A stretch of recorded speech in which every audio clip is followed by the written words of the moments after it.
Our next speaker's description was so perfect. She said, "I'm awesome sauce, so engaging you'll forget to eat your snacks." And I think we'll just leave it at that. Marianne Worthington.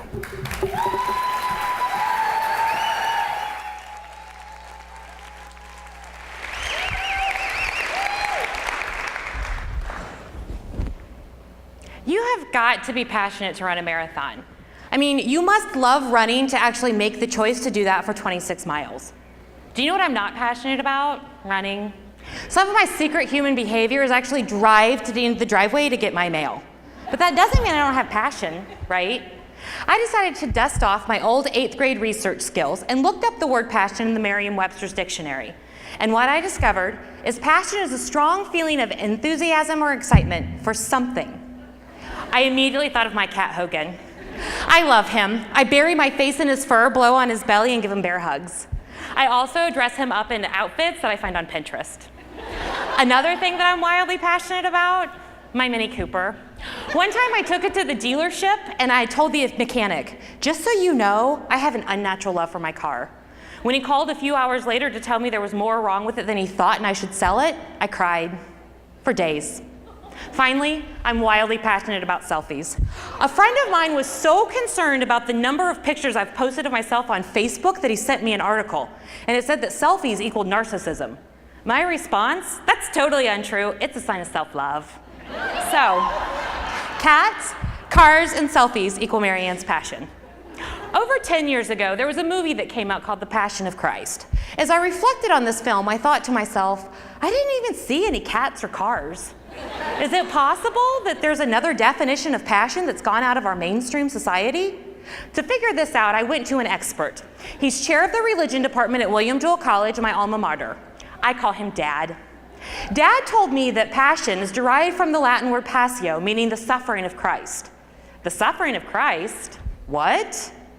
Is it possible that we've taken one of the most powerful language or words in our English language and turned it into the equivalent of an emoji?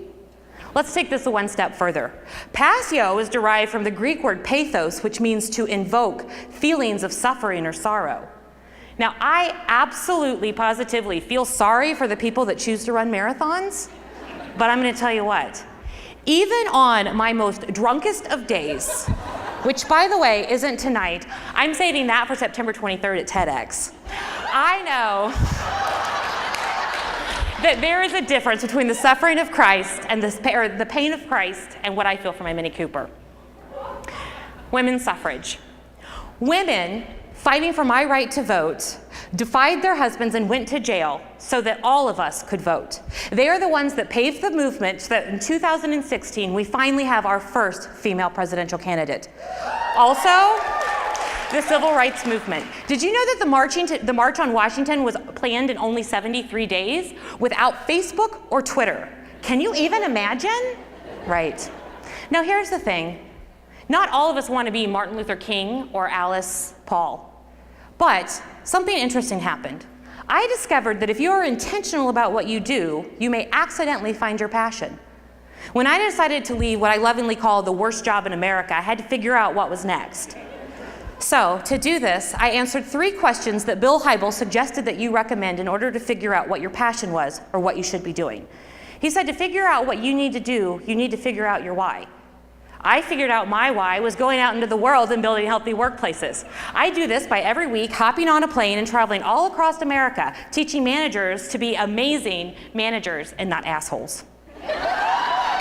So, the first question I had to answer, what can you stand? This was simple.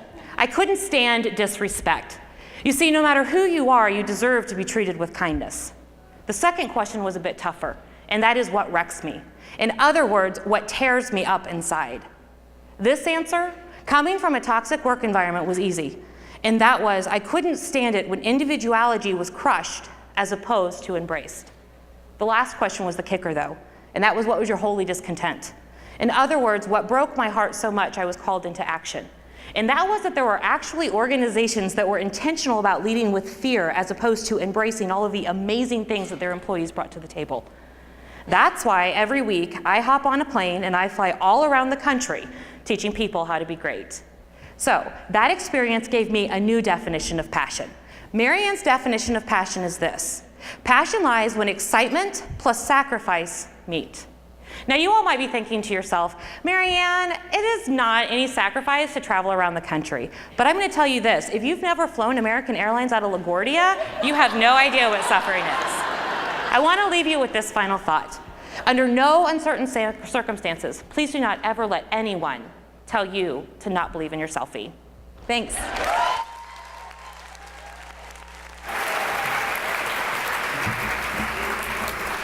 Thank you, Marianne. She didn't mention something, and you might want to bring it up to her later. She has been to more New Kids on the Block concerts than anyone else in the world. And I have to admit, I'm a little guilty. I wrote that as NKOTB without any problem. I knew who they were. I love Jordan. It's my guy.